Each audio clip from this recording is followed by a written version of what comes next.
하듯이 하트 그리고 제 따라합니다. 하나님, 나의 심장으로 당신 사랑합니다. 자, 그대로 옆에 보고요. 아이 컨택하고요. 예수 그리스도의 심장으로 당신 축복합니다. 자, 반대편 보고요. 예수의 심장으로 당신 축복합니다. 고맙습니다. 우리 2단의 말씀 하겠습니다. 2단의 말씀. 하나님이 자기 형상 곧 하나님의 형상대로 사람을 창조하시되 남자와 여자를 창조하시고 하나님이 그들에게 복을 주시며 하나님이 그들에게 이르시되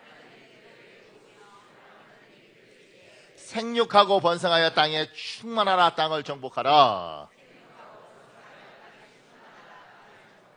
바다의 물고기와 하늘의 새와 땅에 움직이는 모든 생물을 다스리라 하시니라.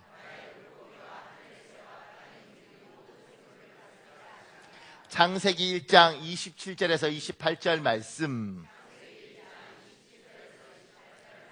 나를 창조하신 하나님 감사합니다. 나는 하나님의 형상입니다. 내 영혼아 참으로 복이 있을지어다. 너는 땅에서 번성하고 충만할지어다. 땅을 정복하고 다스릴지어다. 예수님의 이름으로 축복합니다. 아멘. 반드시 여러분의 선포대로 될 줄 믿습니다. 오늘 누가복음 본문 말씀을 하기 전에 제가 밑에 이렇게 적어놨습니다. 교회 속으로 들어오면 알게 되는 몇 가지가 있습니다. 이게 교회 안으로 들어오면 신자가 되면 알게 되는 몇 가지가 있다는 거죠. 그 밑에 이렇게 적어놨습니다. 교회를 다니지 않던 사람이 교회 속으로 들어오면 가장 많이 요구받는 것이 하나님을 만나라는 것입니다. 교회에 오면 가장 많이 요구되는 것이 뭐냐면 예수님 믿으셔요? 예수님 만나셨어요? 주님 영접하셨어요? 성령 체험했어요? 이렇게 물어요. 그랬을 때 예, 제가 예수님 만났죠. 예, 제가 성령 체험했죠. 저는 모르겠는데요. 그럼 꼭 예수님 만나셔야죠. 성령 체험하셔야죠. 영접하셔야죠. 이런 요구를 해요. 그러니까 왜냐하면 어떤 분들은 목사님 제가 교회 오는 건 교회 오면 그냥 마음이 편해서 교회 온대요. 놀라운 건 고요한 아침 수목원 그런 데 가도요 마음이 편안해집니다. 어떤 분은 맥주 한잔 하시면 마음이 편안해집니다. 그러니까 마음이 편해지는 게 여러 가지인데 교회는 주의 은혜 안에 편해지는 거 참 좋죠. 근데 이제 교회 속으로 들어오면 가장 많이 요구받는 건 뭐냐면 하나님 만나십시오. 왜냐하면 하나님 만날 수 있기 때문입니다.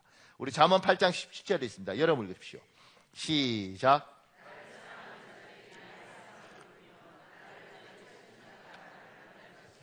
아멘. 하나님은 간절히 찾는 자에게 하나님 만나주십니다. 간절히. 혹여 여러분들 중에 하나님 만나지 못하거나 성령 체험이 없는 사람이 있다면 꼭 하나님을 만나시고 성령 체험하시길 예수님 이름으로 축복합니다. 제가 그 밑에 이렇게 적어놨습니다. 교회를 다니지 않던 사람이 교회 속으로 들어오면 가장 많이 놀라는 것이 정말 하나님이 살아계시고 하나님을 만난 사람이 많다는 것입니다. 교회 바깥에 있을 때는 몰랐는데 교회 안에 오니까 하나님 만났다고 말하는 사람이 정말 많은 거예요. 그냥 마음 편하라고 다니는 줄 알고 위로받으려고 오는 줄 알았는데 그게 아니고 이 사람도 하나님 만났다고 그러고 저 사람도 하나님을 만났다고 그러는 거예요.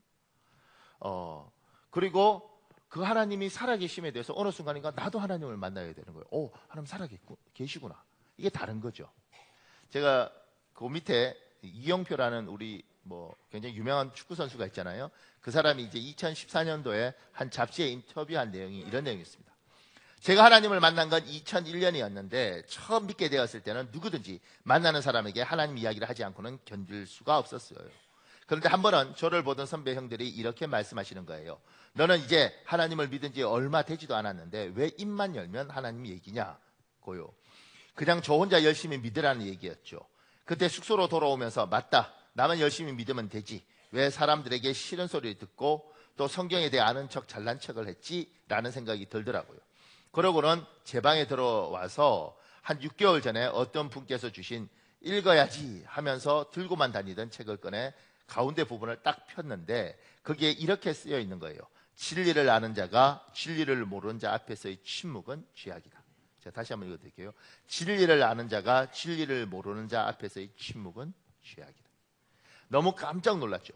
하루 이틀은 정말 정신이 없었어요. 도대체 나 같은 죄인이 무엇이기에 하나님께서 나를 살피시고 응답하시는가? 너무 깜짝 놀라서 며칠 후에 다시 그 책을 처음부터 읽기 시작했어요.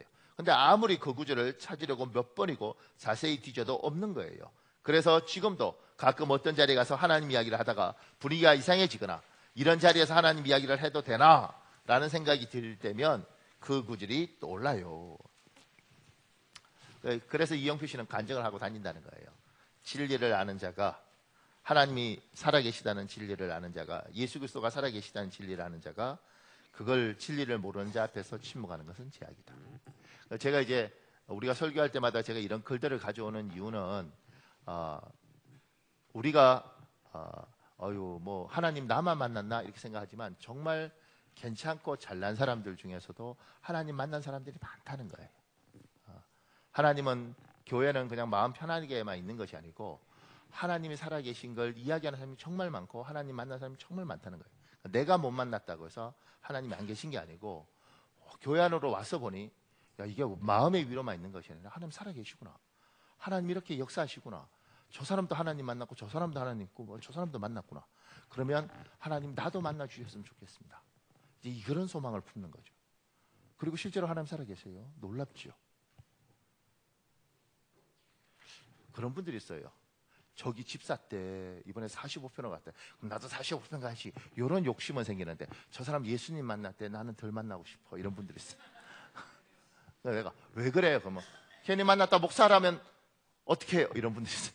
괜히 만났다가 주께서 선교사 가라면 어떻게 해요? 이렇게. 목사 아무나 안 불러요. 우리도 굉장히 어렵게 된 거예요. 그러니까 하나님이 여러분보다 여러분을 잘 아시죠. 근데 소망을 품었으면 좋겠습니다. 나도 하나님 한번 보고 싶다. 혹시 김정은 그 북한의 국방위원장인가 만나보고 싶지 않아요? 그분은 아무나 만나 줄 것 같아요. 근데 머리 이렇게 이상하게 이렇게 젊은 친구가 깎아놓은 거 한번 궁금하지 않아요? 안 궁금해요? 나만 궁금하나? 문재인 대통령 만나고 싶어요? 북의 지지자도 필요 없고 남의 지지자도 필요 없고 트럼프는 만나고 싶어요? 다 필요 없어? 하여튼간에 유명한 사람들 요새 젊은 애들 그 셀럽이라고 그러더라고요. 셀럽. 근데 그런 사람들 만나보고 싶지 않아요? 그러니까 궁금하죠. 근데 하나님도 한번 만나봤으면 좋겠다 이런 소망을 품어야지. 만나기 싫은데요. 그분도 염치가 있지 잘 안 논다고. 그러니까 하나님 만나고 싶어요. 하나님 만나고 싶어요. 실제로 만난 사람이 많지요. 제가 그 밑에 또 이렇게 적어놨습니다. 교회 다니지 않던 사람이 교회 속으로 들어오면 가장 많이 실망하는 것이, 교회 속으로 들어오면 또 알게 되는 게 있어요. 뭐냐면 가장 많이 실망하는 것이 열심히 하나님을 믿는 사람들의 말과 행동입니다. 그리고 그런 사람을 자기 백성으로 삼으신 하나님께 실망합니다. 교회 와서 가장 놀라는 건 뭐냐, 하나님 살아있다는 것도 놀랍고 심지어 하나님 날 만나주는 것도 놀랍고, 더 놀라운 것, 저 사람이 하나님 만났다는데 왜 저렇게 사는지, 정말 하나님 만난 사람이 저렇게 살아도 되느냐 하는 생각에서 사람한테 실망해서 놀라고, 그리고 저런 사람을 하나님 믿게 하시는, 왜 저런 걸 하나님 믿게 하시지? 여기에 또 놀라는 경우도 있어요. 제가 다른 책을 하나 가져왔는데 이런 내용이 있습니다. 나허약 씨는, 이 사람이 이제 실제로 이제 새신자들, 새가족들을 많이 경험하고 책을 쓰면서 이제 이름들을 좀 바꿨어요. 나허약 씨입니다. 나허약 씨는 건강이 좋지 않아 늘 약을 달고 살았다. 어지럼증과 두통에 시달리던 그는 아직 40대인데도 이렇게 몸이 약한 자신이 원망스럽고 건강한 다른 사람들이 그저 부러웠다. 그러다 어느 날 나허약 씨는 늘 의기소침하고 활기 없는 그를 지켜보던 한 이웃의 전도로 교회를 다니게 되었다. 그는 비록 교회 활동에 열심히 하지는 못했지만 그래도 예배만큼은 빠지지 말아야겠다는 마음으로 매주 꼬박꼬박 예배에 참석했다. 그는 무엇보다도 성도들의 활기찬 모습이 참 보기 좋았다. 누가 알아주는 것도 아닌데 늘 밝게 웃으며 열심히 봉사하는 성도들의 모습을 보면서 자신도 언젠가는 건강해지면 저들과 함께 봉사하며 기뻐할 수 있을 거라는 소망을 가지게 되었다. 매일 무료하게 지내며 우울증으로 힘들어했던 나허약 씨에게 교회는 활력이 되었다. 주중에도 예배가 있어 집 밖을 나올 명분이 생기니 활기가 생기는 것만 같았다. 그는 곧 마음을 열고 교회에 등록했다. 딱히 흠잡을 일도 없었고 집 앞에 있는 교회라 다니기도 수월했다. 그런데 등록하고 얼마 지나지 않아 그동안 자신을 고생시켰던 무릎 관절 통증이 갑자기 심해지면서 수술을 하게 되었다. 수술은 그리 어렵고 힘들지는 않았다. 통증이 사라지는 것만으로도 다행이었는데 병원에 입원하니 교회 사람들이 와서 위로도 해주고 참 감사한 시간을 보냈다. 퇴원 후 나허약 씨는 기쁜 마음으로 첫 주일 예배에 참석했다. 건강이 몰라보게 좋아진 것은 아니었지만 자신을 챙겨주는 교회 가족이 생겨 정말 감사한 마음으로 예배를 드릴 수 있었다. 예배를 마치고 교회 복도로 나온 그는 복잡한 사람들 사이에 비집고 간신히 엘리베이터에 탈 수 있었다. 그래, 이제 다리가 다 나으면 나도 정말 열심히 신앙생활을 해봐야지. 긍정적으로 생각하고 다시 일어나는 거야. 숨을 고르며 그렇게 마음을 다지던 순간 엘리베이터 밖에서 갑자기 날카로운 소리가 들려왔다. 거기 나와요. 젊은 사람이 무슨 엘리베이터야. 나혜학 씨는 누구한테 하는 말인가 싶어 주위를 둘러보다가 엘리베이터 문을 잡고 당당히 서 있는 너 나와 권사 와 눈이 딱 마주쳤다. 너 나와 권사의 목청은 카랑카랑 대단했다. 예배당 로비에 가득 찬 사람들의 시선이 동시에 한 곳으로 집중되었다. 엘리베이터 안에 있던 성도들까지 순간 모든 사람의 눈총을 받게 된 나혜학 씨는 수치심을 느꼈다. 깁스도 목발도 하지 않았지만 나는 아직 환자인데, 비록 노약자를 위한 엘리베이터이지만 오늘만큼은 나도 수술한 약자인데 아무리 외치고 싶어도 목소리가 나오지 않았다. 너나와 권사의 기세는 당당했다.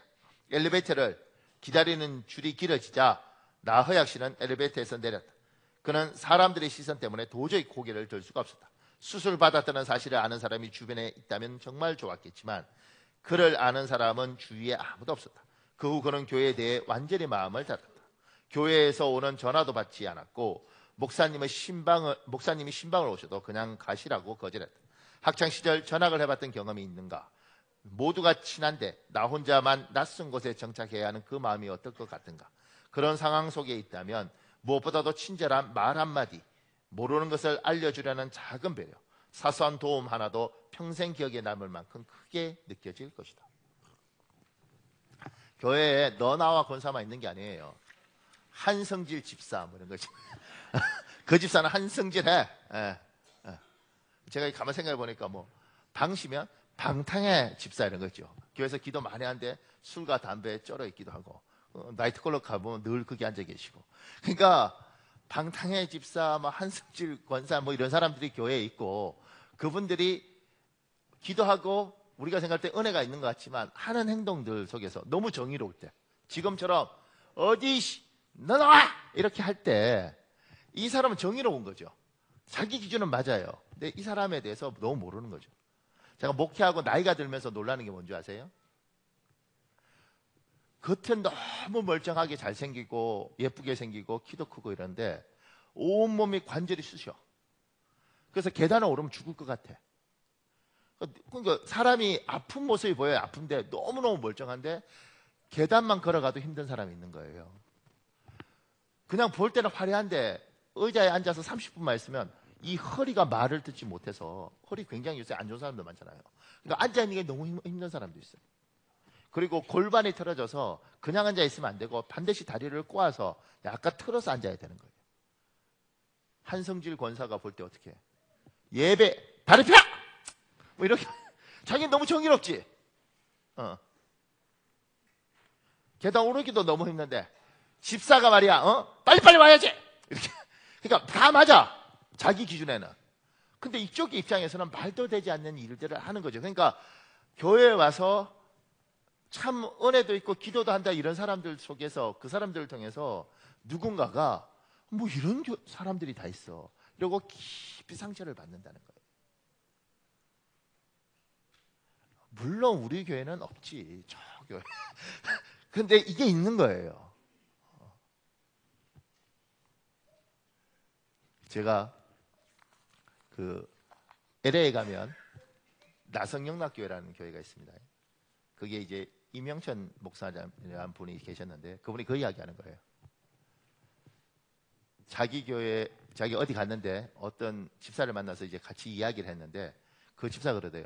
목사님, 제가 목사님 교회를 원래 다녔는데 지금 다른 교회를 다녀요. 그래서 목사님, 그래요? 우리가 뭘 잘못했나요? 이러니까 목사님, 제가 솔직히 말할 텐데요 이러면서 너무너무 힘들어서 교회를 와서 예배당에 딱 앉았는데 자기가 앉아서 예배 드리려고 하는데 뚜벅뚜벅 누워 걸어오더니만 비키세요, 제 자리예요 이러더라고요. 그래서 이제 처음 왔는데 얼마나 주눅 들어 있겠어요. 그래서 옆으로 옮겼대요. 예배 드리면서 그래도 예배가 너무 좋으니까. 그래서 그 다음 주에는 저 뒤에 앉았대. 아무도 말 안 하게. 그리고 있는데 누가 여기는 제 자리인데요. 그러면서 두 번 딱 당하고 정이 싹 들어서 교회를 옮겼다. 그리고 그 목사님한테 이야기했대요. 목사님, 제가 그래서 그 교회를 못 다니고 너무 좋았는데 제가 옮겼습니다. 그리고 목사님이 그 다음 주에 강좌에서 했는데 그 둘이가 누군가를 찾대. 누군지는 모르겠고. 그러니까 이제 은혜가 많으면 기도도 잘하고 찬송도 잘하면 그 모습 속에서도 은혜가 있어야 되는 겁니다. 은혜가 있어야 되는 겁니다. 근데 이제 우리가 참 아쉽죠. 저분하고는 너무 예쁜데 사람들한테는 너무 야박한 경우 많아요. 어떤 집사가 울면서 기도하면 아이고 많이 힘든가 보다. 그냥 그러고 마음속으로 기도해주고 가면 되는데 집사님 맨날 우냐? 아유 청성 맞아. 그 말 맞으면 그 다음부터는 예배 시간에 울지도 못해요. 근데 한다니까. 한성줄 권사를 한다니까. 한선희 권사가 아니고 한성줄 권사를 한다. 괜히 이름 비슷해갖고 그런다니까요. 교회 안에 있습니다. 그러니까 대한민국 모든 교회에 그런 권사가 있습니다. 감사하게 우리 교회는 없죠. 아무도 아멘 안 하는 게 근데 우리 교회는 없죠. 근데 있습니다. 그리고 이제 그분들이 성도들을 아주 믿음으로 단련시키죠. 말씀으로 단련시키는 게 아니고. 근데 이제 이게 무서운 말씀이 있습니다. 마가복음 9장 41절에 42절에 있습니다. 여러분 읽으십시오. 여러분이 시작.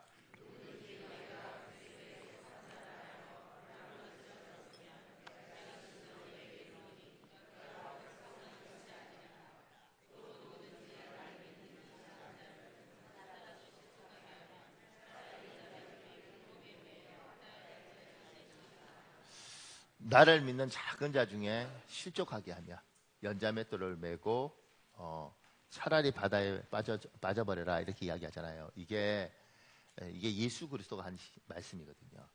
그러니까 우리 중에서 그러니까 하나님 모르고 나는 잘 모르는데 교회가 편해서 그냥 와요.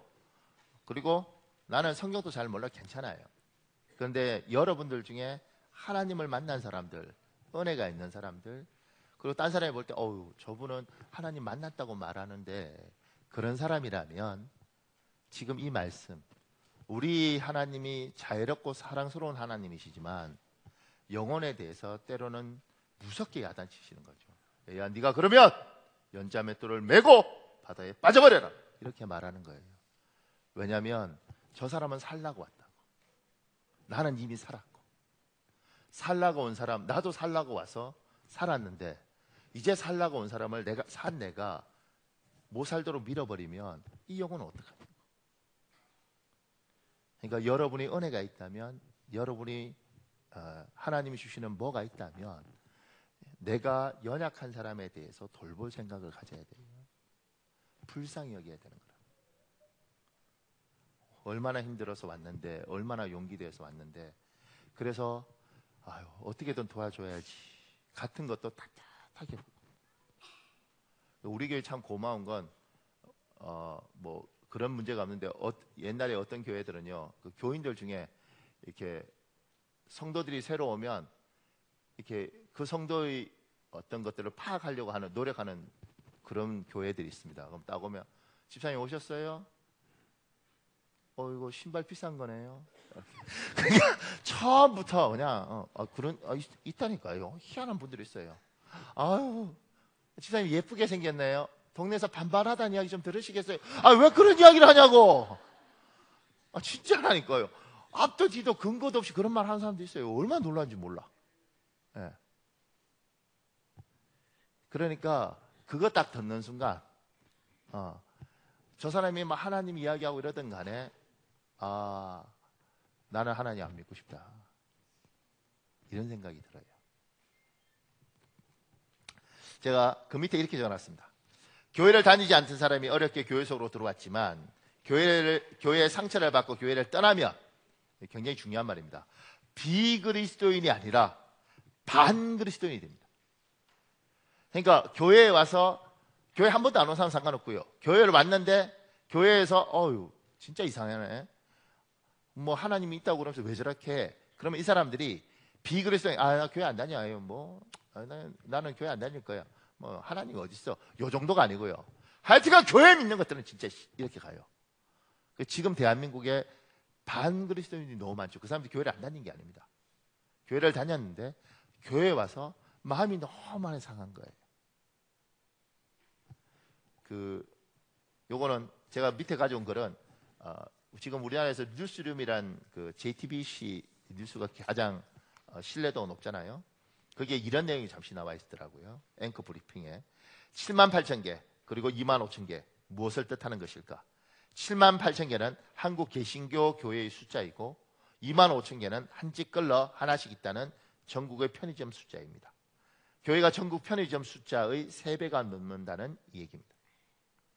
영화를 중략했습니다. 영화를 만든 김지한 감독은 한국을 대표하는 교회 목사를 따라가며 이렇게 질문합니다. 정말 예수 믿는 사람 맞습니까?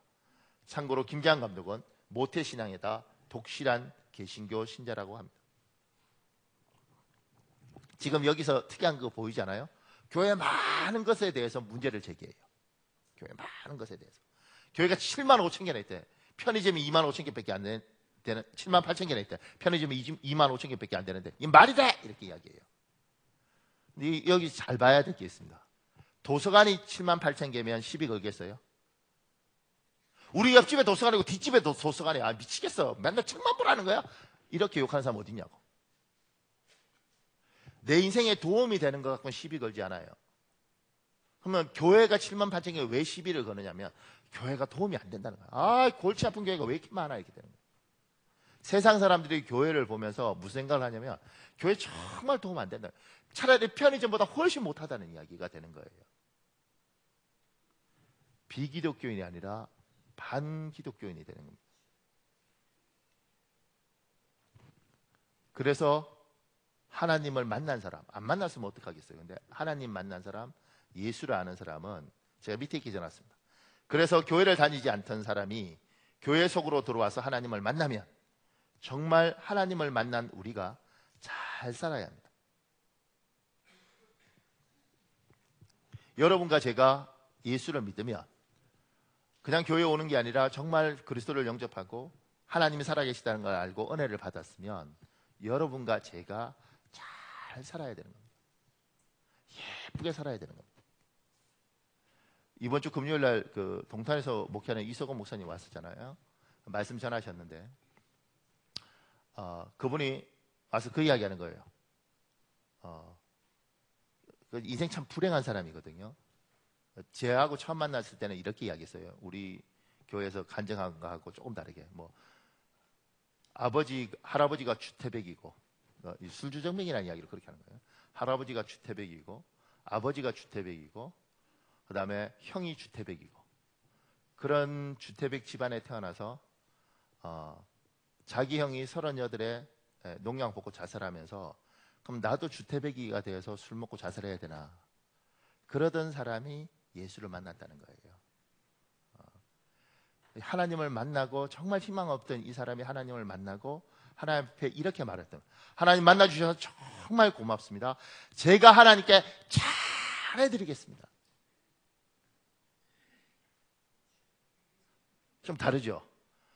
하나님 저 하나님 만났습니다. 그냥 나한테 잘하세요 이렇게 말한 게 아니고 하나님 고맙습니다. 할아버지도 주태백이고 아버지도 주태백이고 형도 주태백이고 형은 주태백이의 38에 농약 먹고 자살했는데 나도 주태백의 38에 농약 먹고 자살할 수 있는데 하나님 나 만나주셔서 고맙습니다.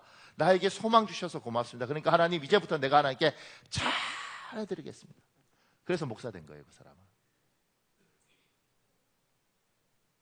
예수 믿는 사람이 하나님을 만나면 말해야 되는 거예요. 하나님 제가 하나님께 잘해드리겠습니다.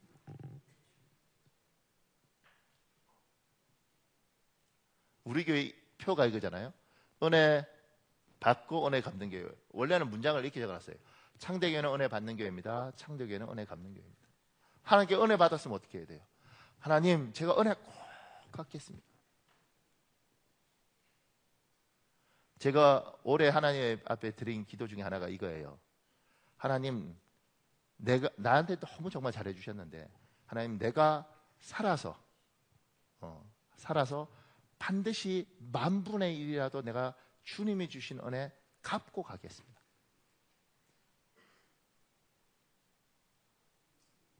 어떻게 갚아야 되는지 잘 모르겠어요. 빚진 게 많아서. 근데 10,000분의 1이라도 하나님 반드시 내가 갖고 가겠습니다.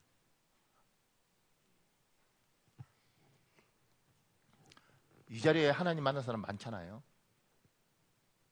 뭐 못 만난 사람도 있겠지만 믿음은 있을 것이고 하나님 직접 못 봐도. 근데 분명히 하나님 만난 사람 많잖아요. 여러분 뭐라고 고백하십니까? 나 하나님 만났으니까 하나님 나한테 잘해 주셔야 돼요. 확 학원 끊듯이 교회 끊어버릴 거예요. 뭐 이런 분들이 있을 수 있죠. 하나님, 희망 없던 저한테 만나 주셔서 은혜 주셨으니까 하나님, 제가 하나님 잘해드리겠습니다. 제하고 신앙생활 9년 뭐 이렇게 같이 하신 분들 있죠. 제가 그분들 사정들 중에서 아는 사람들 많습니다. 부부 사이 뭐 이런 거. 근데 우리 교회 은혜 받은 사람들 많죠. 하나님이 정말 복 준 사람들 많죠. 질문해보고 싶은 거죠. 나는 하나님께 조금 전에 그 목사님처럼 하나님 은혜 주셔서 고맙습니다. 나 만나 주셔서 고맙습니다. 나 하나님께 정말 잘해드리겠습니다. 이런 말 하는 사람이 있는가? 근데 제가 아마 이석원 목사님이 하나님 제가 하나님께 잘해드리겠습니다. 그래서 하나님 뭐라 그러셨을까? 제가 생각해 보니까 저희 큰아들, 뭐 둘째 아들, 셋째 아들이 만약 자라서 아버지 진짜 고맙습니다. 제가 아버지께 잘해드리겠습니다. 그럼 뭐라 그러겠어요? 다 필요 없고 손만 벌리지 말고 니들 잘 살아라.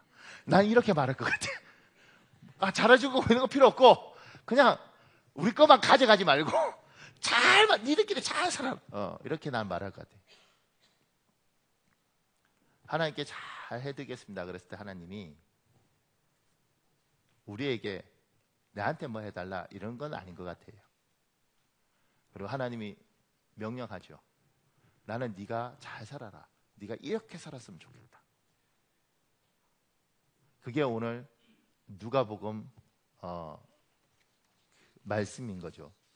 누가복음에 이게 오병이어잖아요. 제가 밑에 이렇게 적어놨습니다. 정말 하나님을 만나면 우리가 어떻게 살아야 합니까? 그 밑에 오늘 성경 본문은 물고기 2마리와 떡 5개로 5,000명을 배부르게 한 사건을 소개합니다. 그리고 그 제자들에게 주께서 예수님의 12제자에게 요구하십니다. 너희가 먹을 것을 주라. 이렇게. 하나님이 우리가 하나님 만나면 하나님이 자기를 사랑하는 제자에게 하나님 어떻게 할까요?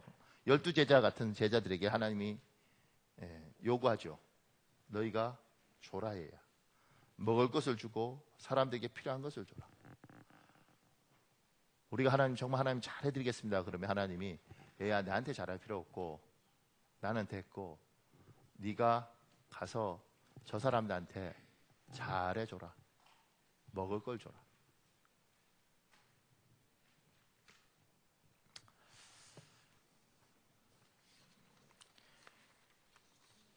제가 그 밑에 이렇게 적어놨습니다. 사람은 이기적이고 자기중심적입니다. 그런 사람이 사는 세상은 참으로 탐욕스럽습니다. 우리 누가복음 11장 39절에 있습니다. 여러분 읽어볼래요? 시작.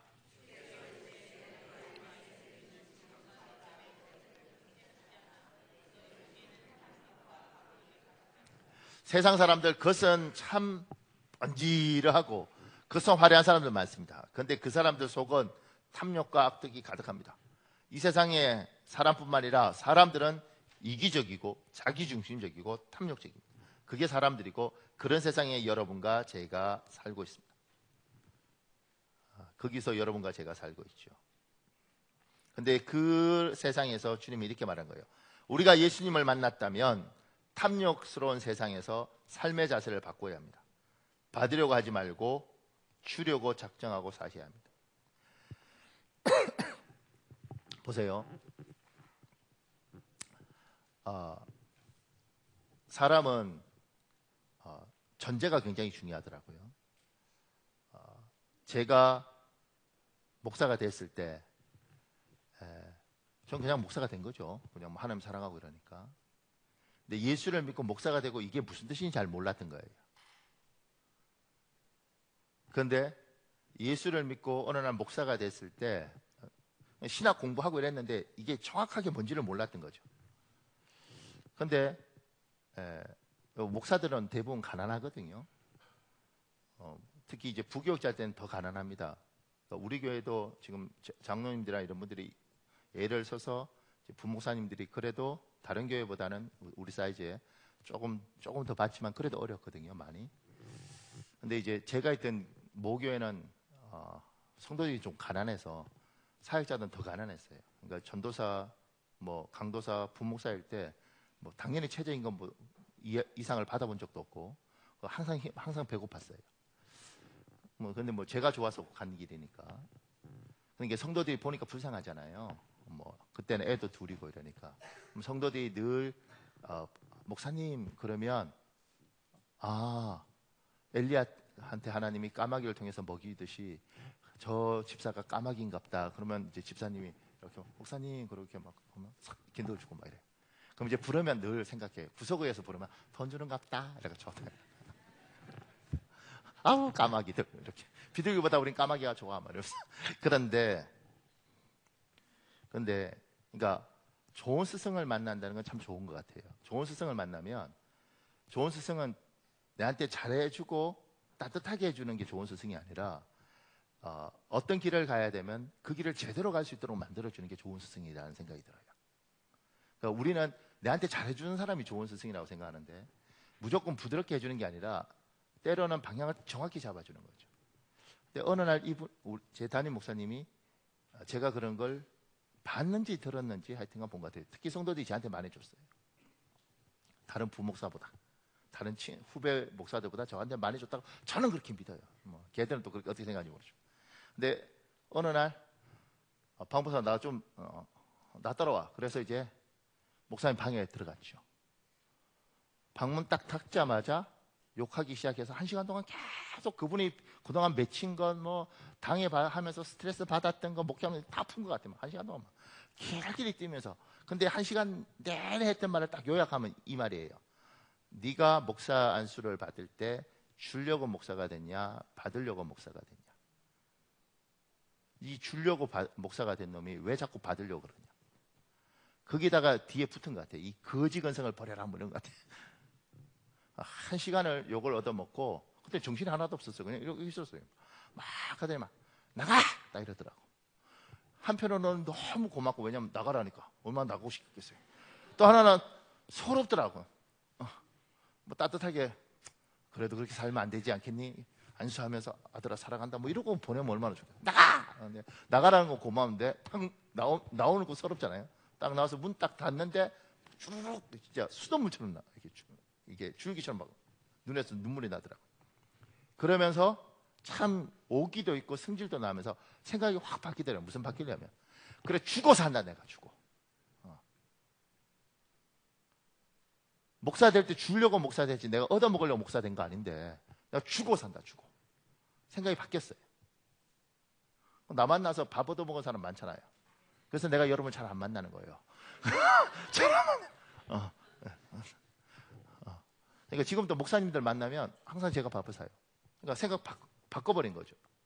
죽어 산다 내가. 누구든지 내가 없어도 내가 죽어 산다.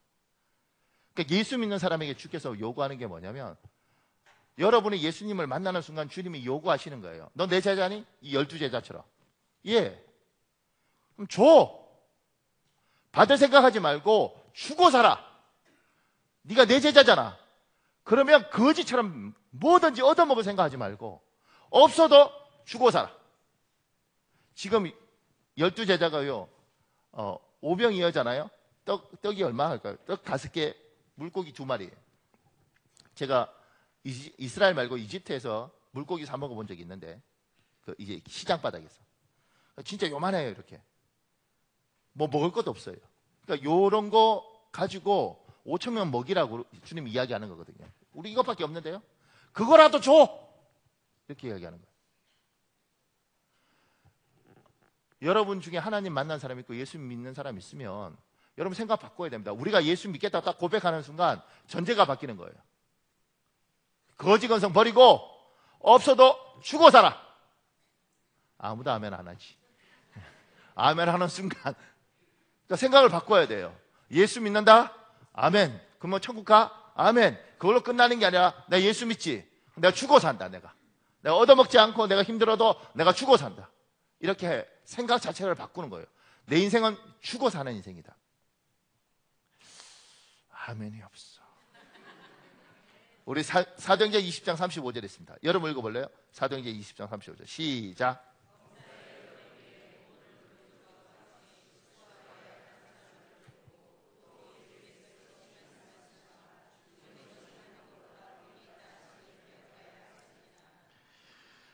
주님은 주는 것이 받는 것보다 복이 있다고 요구하세요. 그러니까 죽어 살아라 이렇게 요구를 하시는 겁니다.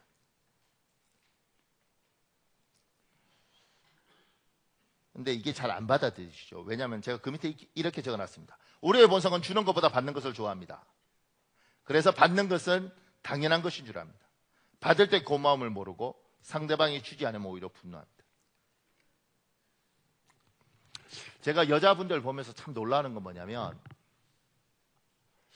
아들하고는 잘 사는데 남편하고는 못 살아요. 내가 고민했습니다. 왜 그럴까? 아들하고는 잘 사는데 지지고 볶던 죽이니 살리니 뭐 이래도 아들은 어떻게든 끌어안고 사는데 남편은 지지고 볶다가 갖다 버려요. 왜 그럴까? 근데 전제가 달라요. 전제가. 아들은 태어날 때 무조건 사랑하기로 작정을 했어요. 받을 생각하지 않고 내가 이놈 키워서 내 노후를 보장한다 이런 생각하는 사람이 어디 있어? 그냥 태어나고 태어난 아이한테 우리는 무조건 전제가 사랑한다는 거예요. 그죠? 그러니까 아무것도 안 바래.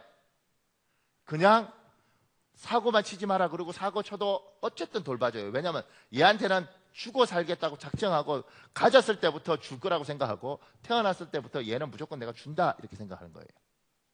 전제가 그거죠. 남편은 이놈하고 결혼하면 뭐가 도움이 될까 이렇게 결혼했어.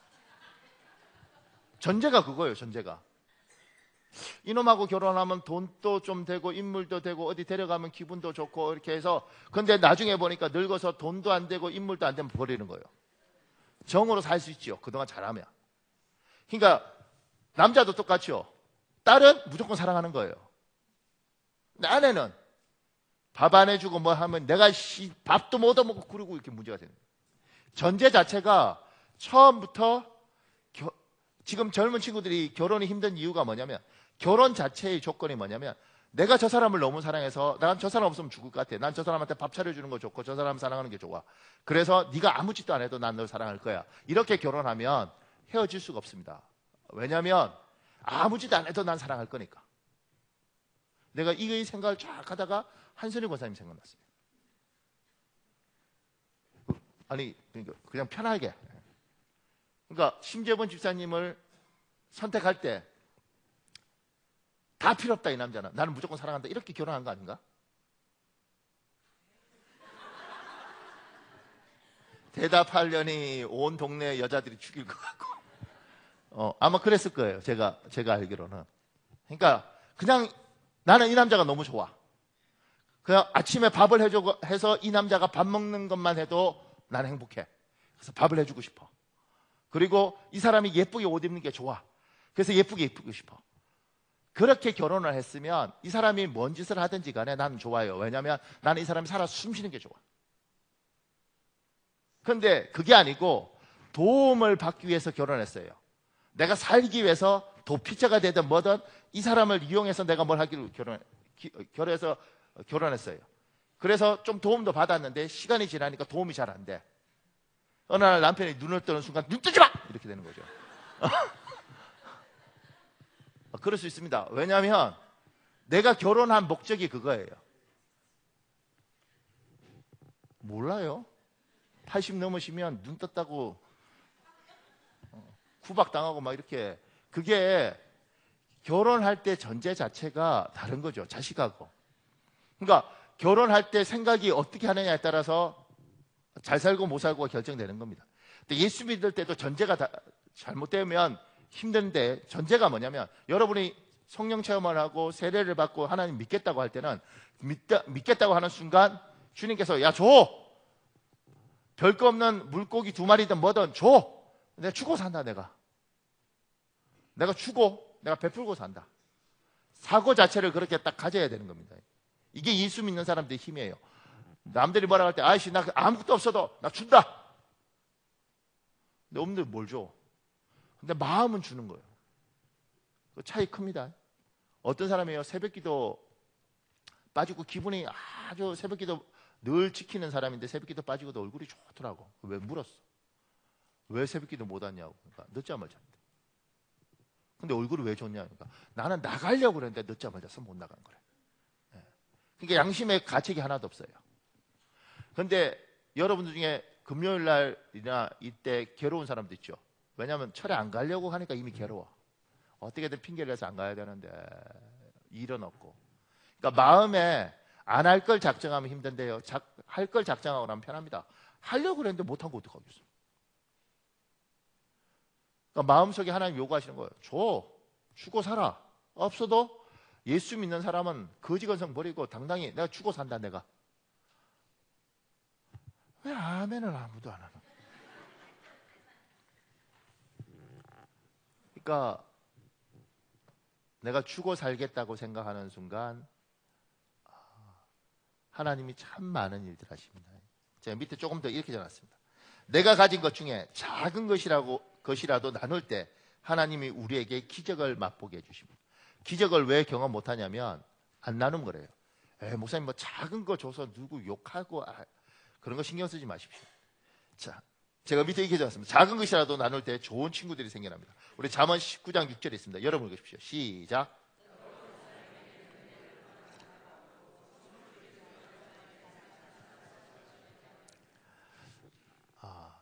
인간은 누구나 이기적이고 누구나 받고 싶어 하죠.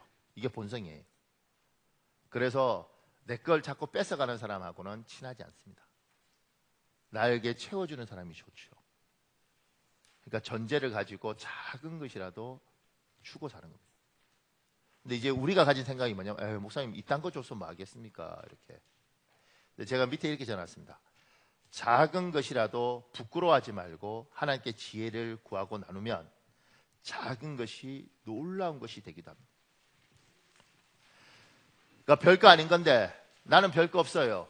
그럼에도 불구하고 하나님 주고 싶은데 지혜를 주세요. 그러면 놀라운 것이 될 수 있습니다. 제가 잘 아는 목사님이 있는데 그 목사님이 어떤 청년을 보니 그렇게 이렇게 예배 시간에 많이 울더라는 거예요. 근데 뭐 목사가 무슨 큰 돈이 있겠어요? 그래서 가만히 생각하다가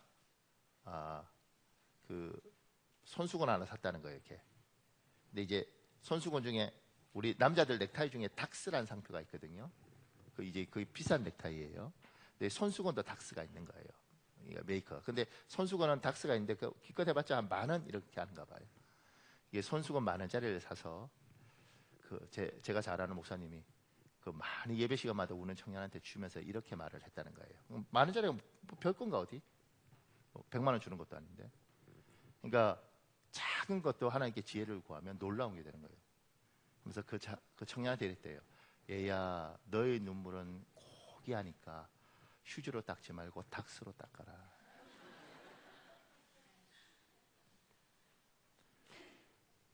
그러니까 작은 것도 내가 별거 없죠. 그런데 작은 것도 하나님이 지혜를 주면 놀라운 게 될 수 있습니다. 그러니까 돈 많아서 저 집 남편은 아내한테 차 사줬대. 그러면 나도 차 사줘야 되나? 그러니까 눌리지. 그런데 아내한테 손 딱 잡고 여보, 내가 뭐 경제적으로 그만큼 안 돼서 차는 못 사주더라도 당신이 업어달라면 언제든지 업어줄게. 그리고 손을 꼭 잡아주면 그 작은 손 잡아주는 것이 3,000만 원 자가용보다 작은 거지만 놀라운 게 되는 겁니다. 근데 못나면 어떻게 돼요? 차 그딴 거 뭐 필요 있어? 아이고 다리가 최고지 뭐 이러면 못난 짓 하지 말고 여보 내가 당신이 필요할 때는 차는 내가 못 사주지만 언제든지 업어줄게. 그러니까 이야기만 해. 이야기만 해. 그리고 어느 날은 뒷짐지고 막 앉았다 일었었다는 거지. 뭐해? 당신 업어주려고. 그리고 사는 거지.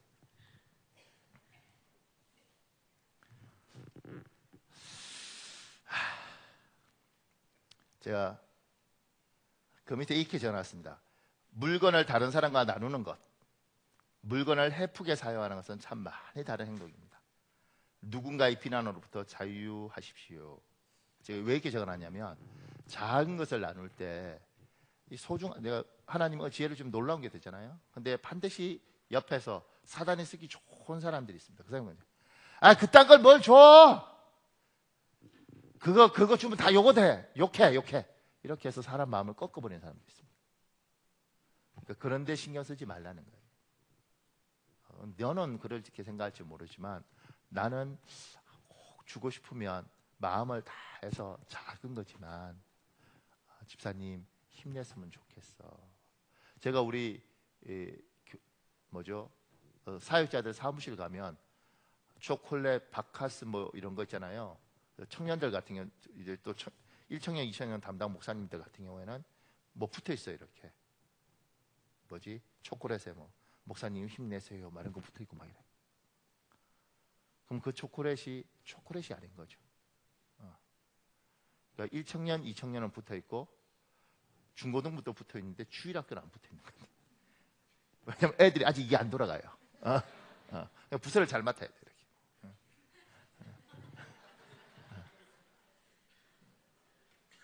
유치부 맡으면 절망하지. 없어. 그러니까 이 엄마들이 지혜를 내야 되는 거지. 그러니까 큰 걸 주는 게 아니라 아주 작은 것도 그게 마음을 담고 그리고 하나님께서 우리에게 사고를 바꾸는 거죠. 내가 없어도 주고 산다. 내가 없어도 주고 산다. 제가 그 밑에 이렇게 적었습니다. 인색하면 통장에 돈은 조금 있을 수 있지만 하나님이 주시는 풍요로운 복을 경험하지 못합니다. 우리 잠언 11장 24절에 있습니다. 여러분 읽어보세요. 시작.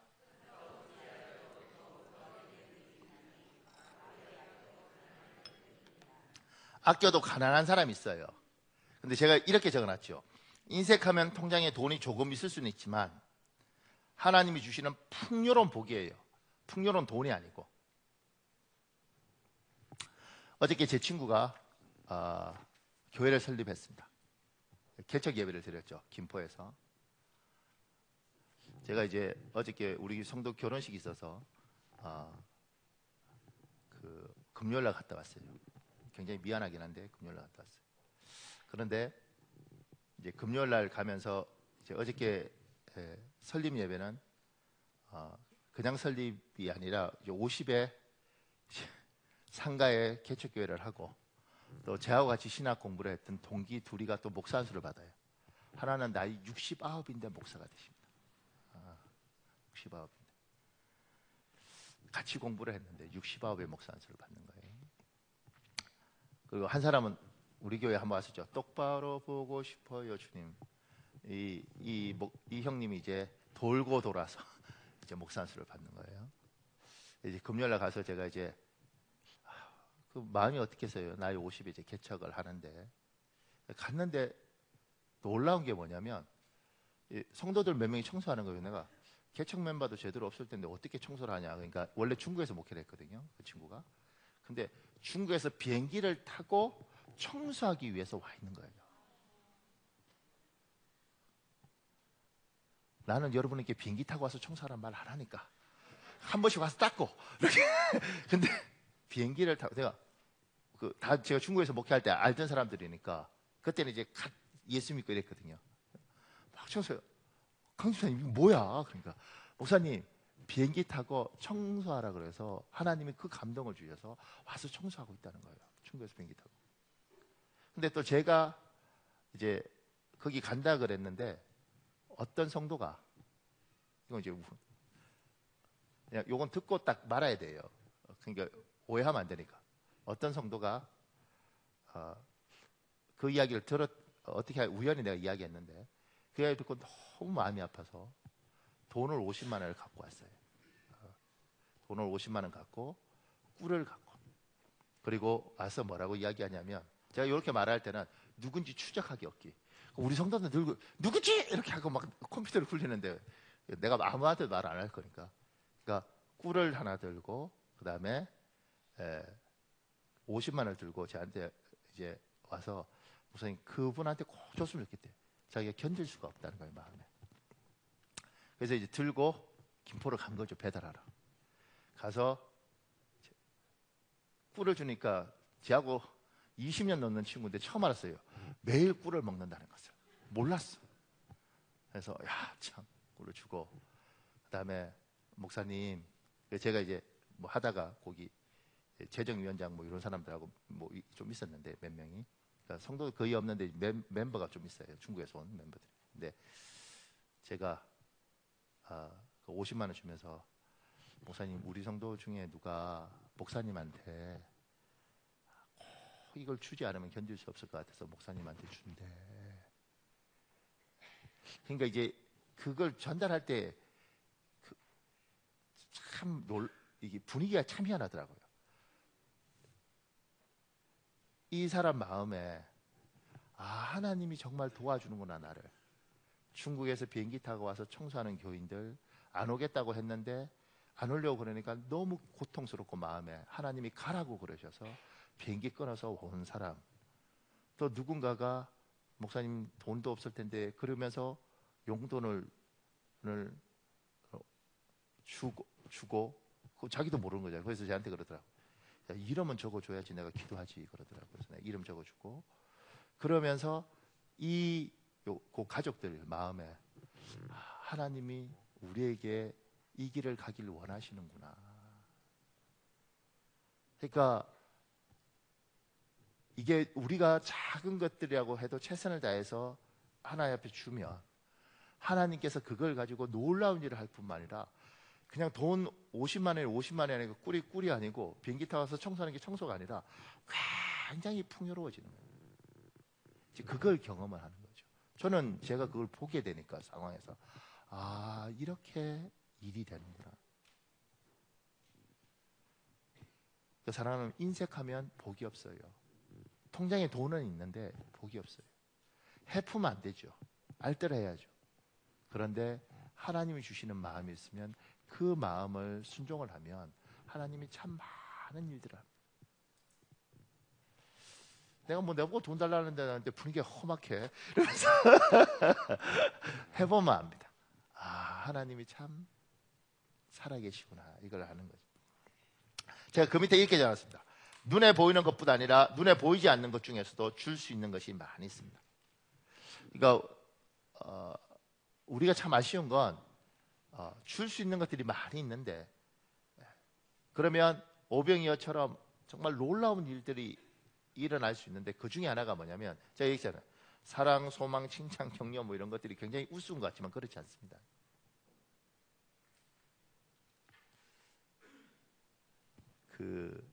저도요 얼굴에 대해서는 자존감이 없어요. 오죽하면 우리 어머니가 어렸을 때 그 잘난 인물이 언제나 나오려나 뭐 이래. 40대는 40에만 나오려나 50이니까 50대는 나오려나. 우리 어머니도 그러는 판국에. 근데요 제 아내는 늘 이렇게 말합니다. 목사님 잘생겼어요. 잠깐만 1부 때 누가 우리 교인도 아닌데 막 웃더라고. 내가 누군지도 모르죠. 저도 우리 교인도 아닌데 왜 남의 교회 와서 담임 목사 잘생겼다고 그러는데 막 웃고 내가 보니까 1부 예배 다 끝나고 계속 울고 있던데 아마 회개하는 것 같아. 내가 생각했어. 근데요 아내가 자꾸 그렇게 이야기하니까 어느 순간인가 거울을 보다가 요새는 이런 얼굴이 먹히나 이런 생각이 들더라. 그러니까 사람이라는 게 참 희한한 게 계속해서 말을 하면요 그 말이 내 마음에 뿌려지더라고요. 그러니까 우리가 줄 수 있는 것 중에 내가 가진 게 없는 거 어떡하겠어요. 내가 뭐 없는 거 어떡하겠어. 그런데 나한테 있는 풍요로움이 집사님 정말 잘 될 거다. 지금 어려워도 집사님 하나님 반드시 풀 거예요. 왜냐하면 하나님 살아계시잖아. 그 말이, 우리는 믿음 있는 사람들이잖아요. 그 말을 화면으로 받는 거예요. 집사님, 내가 아는 사람들 중에 집사님처럼 그렇게 10년을 고생했는데 하나님이 길을 열더라. 난 봤어. 그러니까 집사님, 하나님이 집사님이라고 왜 안 열겠어? 이렇게. 근데 왜 예수 믿는 사람들 중에 돈에도 인색한데 이 말에도 인색해서, 집사님 벌써 10년째잖아. 이제 50이지. 50에 길이 풀려봤자 뭐 하겠어. 미치다니까. 기도 실컷 해놓고 말을 왜. 집사님, 요새 애들 많이 힘들게 하지. 애는 어렸을 때 삭수가 보이는 거다. 뭐 이렇게 하고. 진짜요. 아니 왜 세상 사람들보다도 더 못난 말을 하냐고. 근데 하나님의 사람은요, 완벽한 이야기를 하는 게 아니라 좋은 부분을 이야기하는 겁니다. 제가 안 믿던 사람이었잖아요. 그러니까 말을 할 때 어떻게 하냐면 칭찬하면 아부라고 생각하는 거예요. 그래서 어떤 사람을 칭찬하지 늘 이랬어요. 집사님 참 괜찮고 요런 건 문제가 있잖아. 이렇게 이야기를 했어요. 왜냐하면 난 이게 객관적이라고 생각했었어요. 그러니까 우리 부목사님들한테도 목사님 참 좋고 근데 목사님은 딸만 셋이잖아. 목사님 참 좋고 한데 목사님은 홍 목사님 비만이잖아. 뭐 이렇게. 왜냐하면 좋은 건 좋은 거, 나쁜 건 이렇게 객관적이라고 생각했지. 근데 하나님은 그렇게 보는 게 아니고요. 하나님 그렇게 보는 게 아니고요. 좋은 게 있으면 그 좋은 걸 봐주시는 거예요. 나쁜 걸 굳이 보는 게 아니고. 그러면 말을 할 때도 우리 애도, 얘야 네가 성격도 좋고 뭐 이렇게 넌 사교성이 약하고 뭐가 약하고 뭐가 이게 칭찬도 아닌 거지. 내 아들이 다른 사람 다 욕해도 보면, 아들 너는 정말 잘생겼다. 그리고 사람들이 나한테 호감을 많이 느껴. 그게 얘의 장점이면 그 장점만 이야기하면 돼요. 그래서 우리 둘째를 칭찬할 때 어떻게 하냐면 이렇게 말을 해요. 아들, 너의 허벅지는 역도 선수의 허벅지야. 할렐루야. 뭐 이렇게 가. 왜냐면 피부가 하얗고 뽀얗고 이러지 않으니까 칭찬하게 찾는 거지. 그리고 찾으면 찾는 것만 하는 거예요. 그리고 풍성하게 해주는 거죠. 이거는 은혜를 받아야 됩니다. 여보, 당신이 여러 가지 약하다는데 그러지 마. 당신은 이건 진짜 좋잖아. 당신은 이 부분은 참 좋잖아. 이렇게 말하면 된다고. 참 좋잖아. 시어머니, 시아버지 뭐 이렇게 이런 더러운 집안에서 뭐 이렇게 해갖고 진짜 한다니까 그렇게 말을. 근데 그거 그렇게 하지 말고 당신 참 좋잖아. 여보, 당신은 정말 눈은 너무 예뻐. 눈은 정말 100만 불이야. 이렇게 말하는 거야. 코도 가슴이 아프고 입도 가슴이 아프더라도 왜냐하면 좋은 걸 보고 좋은 걸 이야기하고 좋은 걸 격려하는 거예요. 이게 예수 믿는 사람들이 가진 힘이라고. 근데 가만 보십시오. 기도 시컷 해놓고 당신은 참, 당신 하나는 괜찮은데 당신 집안을 보면 진짜 마음이 아파. 왜 그렇게 말을 하냐고.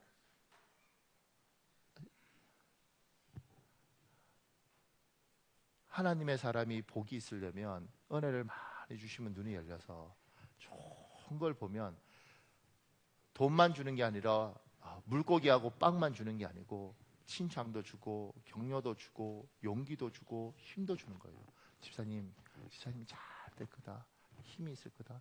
이번에 이종철 전사님 애기 낳았잖아요. 우리가 가서 이렇게 다 말을 하는 거죠. 야, 애가 이 정도면 진짜 이목구비가 오똑오똑한 거야. 진짜 예쁘게 생긴 거다. 이렇게 말을 해. 그 애가 커서 어떻게 될지 어떻게 알아? 그럼에도 불구하고 좋은 것만 보는 거죠. 또 꼭 가서 뭐 그런 사람 있어요. 어우, 애가 생각보다 쭈글쭈글하네. 애가 다 쭈글쭈글하지. 근데 같은 것도 이틀만 가면 쫙 핀다. 그리고 지금 이렇게 빨간 애들이 나중에 하얘져. 근데 저는 항상 그렇게 해요. 지금 빨간 애들이 하얘져. 지금 누런 애가 나중에 하얘져. 지금 새까만 애가 나중에 하얘져. 이렇게. 우린 말을 그렇게 해. 제가요 예수 믿고 기도 많이 하고 성경 공부 많이 하고 바뀐 게 성경에 대한 해박한 지식이 바뀐 게 아니라 말을 그렇게 하는 게 바뀌더라고요. 참 놀랍죠. 그러면서 알게 됐어요. 아, 성경 공부를 많이 하는 이유는 이러려고 많이 하는 것이지, 기도를 많이 하는 이유는 이러려고 많이 하는 것이지, 기도 많이 하고 애가 빨갛네, 아이고 크면 새카매지겠네, 애가 노랗네, 크면 새카매지네, 어렸을 때 하얀 애들이 나중에 새카매져, 이렇게 말하면 그게 뭐 하냐고.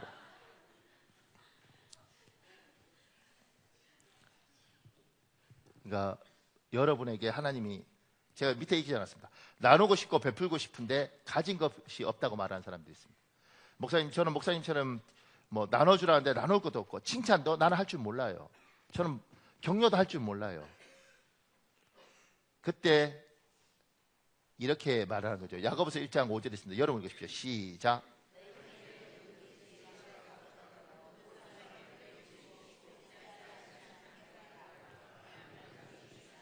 하나님 요구하시는 거죠. 후히 주시고 꾸짖지 않은 하나님. 하나님은 분명히 주신다 그랬어요. 구하는 거죠. 하나님 주십시오. 나에게 지혜를 주시고 언어를 주시고 눈을 열어주시고, 하나님 내가 사람에게 좋은 장점을 볼 수 있는 눈을 열어주시고 나쁜 걸 보는 이걸 닫아주십시오. 그 밑에 제가 이런 것도 적어놨습니다. 심지어 하나님께 필요한 것을 이렇게 구한 사람도 있습니다. 창세기 28장 20에서 22절 보면 야곱이 이렇게 말해요. 야곱이 소원했습니다. 만일 뭐뭐하여 주신다면. 사무엘상은 한나가 말합니다. 한나가 소원합니다. 만일 이렇게 하여 주신다면. 그러니까 때로는 이게 굉장히 위험한 기도일 수 있는데 하나님께 이야기죠. 하나님, 제가 지금 아무것도 없지만 반드시 하나님께서 이렇게 해주시면 내가 그 은혜에 보답하겠습니다. 근데 어떤 사람은 이거 아까워서 못합니다. 진짜 하나님 주시면 어떡해요? 하나님, 저에게 100억을 주시면 제가 하나님께 영광을 위해서 쓰겠습니다. 근데 제가 100억 주시면 안 돼. 어떡하지? 11조만 10억이. 참 바보 아니야. 하나님이 주시면 하나님 위해서 쓰면 되죠. 안 주면 할 수 없고. 근데 이제 제가 이 설교할 때마다 부담이 되는 건 우리들 중에 그런 기도한 사람들 많아요. 하나님, 저에게 요만큼만 주시면 제가 반드시 이렇게 살겠습니다. 그런데 그렇게 안 하는 사람들 많아요. 그러니까 다시 하나님 앞에 달라 그럴 때 하나님 주시죠. 근데 하나님 마음속에 얘를 또 믿어줘야 될까? 이런 의문이 들겠죠. 하나님 믿어는 주셔요. 약속하면 지켜야 되는 겁니다. 지혜가 부족하면 후히 주시고 굳이 하나님께 구하시면 되는 겁니다. 심지어 하나님, 나에게 지금 내가 연약하고 부족하지만 이렇게 하시면 내가 반드시 하나님 앞에 약속을 지키겠습니다. 하나님, 나를 믿고 도와주십시오. 3년이고 5년이고 하나님 약속하신 대로 들어주시면 내가 지키겠습니다. 그리고 3년 5년 후에 하나님 들어주시면 지키면 되지. 놀라운 건 뭐냐면 하나님은 들어주셨는데 까먹어 버렸어요. 그리고 이렇게 말을 해요. 원래 이렇게 사는 거 아니에요? 왜 목사가 중요한지 아세요? 제가 1부 때 누구누구 이야기했는데 보고 있습니다. 저는 목회자가 있다는 게 뭐냐면 목사가 성도를 지켜보고 있는 거예요. 그리고 어느 날 9년을 지켜보고 이야기를 하는 거죠. 7년을 지켜보고, 집사님이 얼마나 어렵게 살았어, 네가 얼마나 힘들게 살았어, 그렇게 힘들게 그렇게 어렵게 살다가 그렇게 기도하며 살아서 하나님이 5년 7년 그 눈물 흘리고 지금 마력을 풀어주셨잖아. 그러면 하나님 앞에 신실해야지. 그 힘들고 어려운 가정 다 깨지는 입장에서 하나님이 다시 살려주셨고, 네가 그렇게 직업 없어서 헤맬 때 하나님이 다시 길을 열어주셨고, 하나님 나에게 길만 열어주시면 내가 반드시 응답하겠습니다. 그렇게 하나님 앞에 1년을 간구하고 2년을 간구해놓고 하나님이 다 들어주고 나서는 원래 되는 거 아니에요? 이렇게 말하는 사람이 있다는 거예요. 하나님 앞에 하나님, 힘들지만 기억해 주시면 반드시 내가 보답하겠습니다. 사랑하는 여러분, 우리 기도할 시간이 얼마 없는데 우리 한 5분만 기도했으면 좋겠습니다. 이 시간에 우리 주여 한번 간절히 외치고요. 하나님, 내가 예수 믿는데 베풀고 사는 인생 되겠습니다. 하나님, 내가 나눠주고 사는 인생 되겠습니다. 나는 지금 없고 지금은 연약하지만 하나님 나누는 인생 되게 해주십시오.